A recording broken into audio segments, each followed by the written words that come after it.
اللہ نے روزہ چھوڑنے کی اجازت نہیں دی ان کو روزہ چھوڑنے کی اجازت دی جاتی ہے. اور ایک طرف غلو یہ ہوتا ہے کہ جن کو اللہ نے چھوڑنے کی اجازت دی ہے ان کے چھوڑنے پر بھی پابندی لگائی جاتی ہے. اللہ نے بیمار کو روزہ چھوڑنے کی اجازت دی ہے, چاہے بیماری زیادہ ہو یا کم ہو. مسافر کو روزہ چھوڑنے کی اجازت دی ہے, چاہے سفر میں تکلیف اور مشقت ہو یا نہ ہو. البتہ تکلیف نہیں ہے تو روزہ رکھنا افضل ہے, اور بیماری میں بھی افضل ہے روزہ رکھنا. تو وہ بیماری جس میں روزہ چھوڑنا جائز ہے اس میں 2 شرطیں ہیں, 2 شرطوں کے ساتھ روزہ چھوڑ سکتے ہیں آپ. پہلی شرط یہ کہ اگر روزہ رکھا تو بیماری بڑھنے کا خطرہ ہو. آپ کو 99 بخار ہے, آپ نے روزہ رکھا تو 100 ہو جائے گا, تو آپ روزہ چھوڑ سکتے ہیں. چاہے چھوٹی بیماری ہو, چاہے گلا خراب ہے, آپ کا خیال یہ کہ اگر میں نے روزہ رکھا تو دوا نہیں کھا سکوں گا, گلا مزید خراب ہو جائے گا. حالانکہ گلے کی خرابی کو کوئی اتنی بڑی بیماری نہیں سمجھا جاتا. آپ کو چھینکیں آ گئیں, زکام ہو گیا, آپ کا خیال یہ کہ اگر میں نے ٹیبلٹ ابھی نہیں کھائی اور ابھی نہیں سویا ٹیبلٹ کھا کے, رات تک افطاری تک انتظار کیا تو یہ نزلہ میرا, بعض دفعہ صبح سحری میں نزلہ شروع ہوتا ہے اور ٹائم گزر چکا ہوتا ہے, یعنی آپ کا خیال یہ ہوتا ہے کہ بھئی سحری کا اتنا ٹائم ہے کہ میں بھی میڈیکل اسٹور سے جا کے دوا لے کر آؤں گا تو روزہ سحری کا ٹائم ختم ہو جائے گا, اور افطاری تک انتظار کیا تو زکام بڑھ جائے گا, تو روزہ چھوڑ سکتے ہیں. اب اس میں کوئی آپ کو تانا دے, چھینکیں آ رہی ہیں روزہ چھوڑ دیا, تو اس کو بولو اللہ سے جا کے بولو. کیا بولیں گے اس کو؟ بھائی اللہ سے بولو کہ چھینکیں آ رہی تھی کیوں. اللہ نے جب بول دیا بیماری تو بیماری ہوتی ہے, چاہے چھوٹی بیماری ہو چاہے بڑی بیماری ہو. دوسرا مسئلہ یہ ہے کہ بیماری میں بڑھنے کا اندیشہ تو نہ ہو, لیکن بیماری کے دیر سے ٹھیک ہونے کا اندیشہ ہو. آپ کا یہ خیال ہے کہ اگر میں نے روزہ رکھا تو بیماری بڑھے گی تو نہیں, لیکن جس بیماری نے 2 دن میں ٹھیک ہونا تھا وہ 2 دن سے زیادہ ہو جائے گی.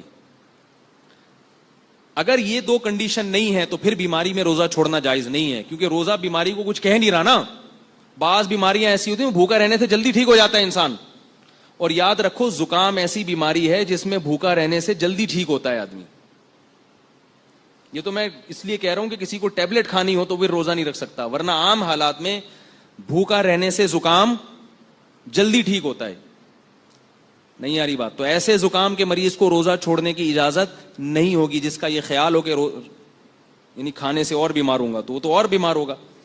ایک مسئلہ یہ. دوسرا مسئلہ بہت اہم یہ ہے کہ پریگنینسی میں یا فیڈ کرانے والی خواتین, ان کے لیے روزہ چھوڑنا جائز ہے یا نہیں ہے. یہ مسئلہ بہت زیادہ پوچھا جاتا ہے. تو یاد رکھو پریگنینسی کوئی بیماری نہیں ہے, یا خاتون کا اپنے بچے کو فیڈ کرانا کوئی بیماری نہیں ہے. لوگوں کے بہت کالز آتی ہیں اور لوگ کہتے ہیں ڈاکٹر نے منع کیا ہے. آج صبح ایک صاحب کی کال آئی کہ ڈاکٹر نے کہا ان کو ہر تھوڑی دیر کے بعد پانی پینا ضروری ہے کیونکہ یہ بچے کو فیڈ کرا رہی ہیں, لہذا ان کو ہر تھوڑی دیر کے بعد پانی پینا ضروری ہے. میں نے کہا یہ کب سے ضروری ہوا ہے؟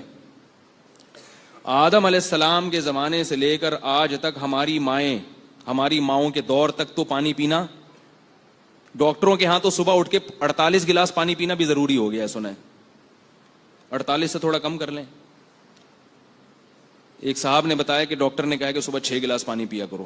میں نے کہا اللہ کا واسطہ نہیں پیا کرو. ابھی اس کی ڈیٹیل پھر کسی اور وقت بتاؤں گا. دنیا میں کوئی جانور بھی صبح اٹھ کے پانی نہیں پیتا, الا یہ کہ رات کو پینا بھول گیا ہو یا پیاس بہت لگ رہی ہو, وہ بھی صبح کچھ کھانے کی طرف جاتے ہیں. تو میں نے کہا ان سے پوچھیں کہ یہ کب سے, یہ صرف آپ کی وائف کے لیے, یہ ہر خاتون کے لیے کب سے ہوا یہ؟ تو یہ بات یاد رکھیں, فقہا بیان کرتے ہیں کہ پریگننٹ عورت یا دودھ پلانے والی عورت جب کسی ڈاکٹر سے روزہ چھوڑنے کی اجازت لے گی تو 2 شرطیں ہیں.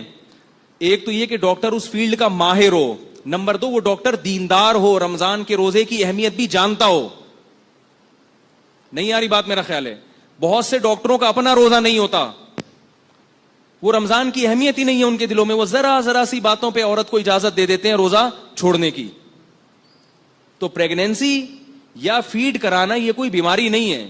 ہاں اگر کسی خاتون کو کمزوری ہے, وہ فیڈ کرانے سے باقاعدہ ان کو چکر آتے ہوں یا بچے کو نقصان کا خطرہ ہو, دودھ نہیں بن رہا ہو, پھر کسی ڈاکٹر کو بتائیں. پہلی بات, اگر وہ ڈاکٹر دیندار ہوگا تو وہ ایسی ٹیبلٹ آپ کو بتا دے گا کہ یا ایسی خوراکیں آپ کو بتا دے گا جو آپ مغرب سے لے کر صبح سحری تک نان اسٹاپ کھائیں, اور اس میں اتنی انرجی ہوگی کہ وہ آپ کو صبح سے لے کے شام تک ریلیکس کر دے گا, اور آپ کی یہ فیڈ کی ضرورت انشاءاللہ پوری ہو جائے گی, اور آپ کو خوراک کی چندہ ضرورت نہیں رہے گی. آج پورے بیان میں یہ چندہ کا لفظ نہیں آیا تھا, رہ گیا تھا, ٹھیک ہے نا. آپ کو مزید کسی خوراک کی چندہ ضرورت نہیں رہے گی. اسی طرح پریگنینسی میں بھی یہی ہے. لیکن پھر بھی اگر ڈاکٹر سمجھتا ہے, دیندار بھی ہے, سمجھدار بھی ہے, وہ سمجھتے ہیں نہیں واقعتاً نقصان ہوگا, تو پھر چھوڑ سکتے ہیں روزہ ایسی ضرورت. تو بلا وجہ ذرا سی باتوں پہ نہیں. روزہ رکھ کے تو پریشانی تو ہوگی بھائی, روزے کا تو مقصد ہی پریشان کرنا ہے. ایسا روزہ جس میں کچھ بھی نہ ہو, یہ کون سا روزہ ہوا بھائی؟ تو روزہ رکھیں گے تو گریں گے بھی, چکر بھی آئیں گے, پریشانی بھی ہوگی تو ہوگا. لیکن اگر واقعی بیماری ہے تو چھوڑ سکتے ہیں. اور یہ بھی یاد رکھیں, آخری مسئلہ بتاتا ہوں بس, اس کے بعد میں اپنے بیان کو ختم کرتا ہوں, کہ یہ جو گرمیوں کے روزے ہیں اس میں مزدور طبقہ پہلے تو سب رکھتے تھے, آج کل کراچی اور پنجاب میں مزدوروں نے روزے رکھنا چھوڑ دیے ہیں. صوبہ سرحد میں یہ جرت نہیں کر سکتا کوئی. کراچی اور پنجاب میں مزدوروں نے روزہ رکھنا الا ماشاء اللہ سوائے چندے کے روزہ رکھنا چھوڑ دیا ہے. اور دلیل یہ دیتے ہیں کہ روزہ رکھ کے ہم سے مزدوری نہیں ہوتی. تو یاد رکھو, مزدور کے لیے روزہ رکھنا بالکل ایسے ہی حرام اور گناہ کبیرہ ہے جیسے ایئر کنڈیشن میں بیٹھ کے اور ایئر کنڈیشن روم میں سونے والے کے لیے روزہ چھوڑنا حرام. رہا یہ مسئلہ کہ مزدور کرے کیا, وہ روزہ رکھ کے کیسے مزدوری کرے؟ دن میں مزدوری چھوڑ دے. وہ میں نے ایسے مزدور دیکھے ہیں جو رمضان میں دن کے اندر مزدوری نہیں کرتے. گڑھا کھودنا ہے, کہتے ہیں بھائی مغرب کے بعد آئیں گے, صبح سحری تک کام کریں گے ہم. تو یہ ہو سکتا ہے, یہ کوئی جنگل تو نہیں ہے کہ جس میں دن میں کام کرنا ضروری ہو, رات میں بھی دن کا سما ہوتا ہے شہروں میں.